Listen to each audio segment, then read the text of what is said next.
এইবোৰ এইবোৰ দেখিছ চাৰিওফালে একেবাৰে গহৰা গজাতি কৰিছে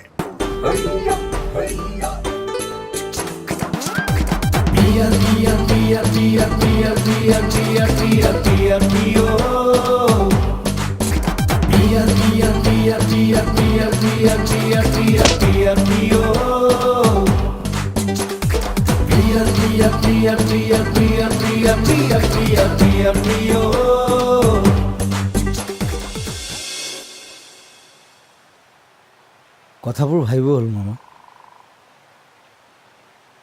কেৱল আবেগেৰে নহয়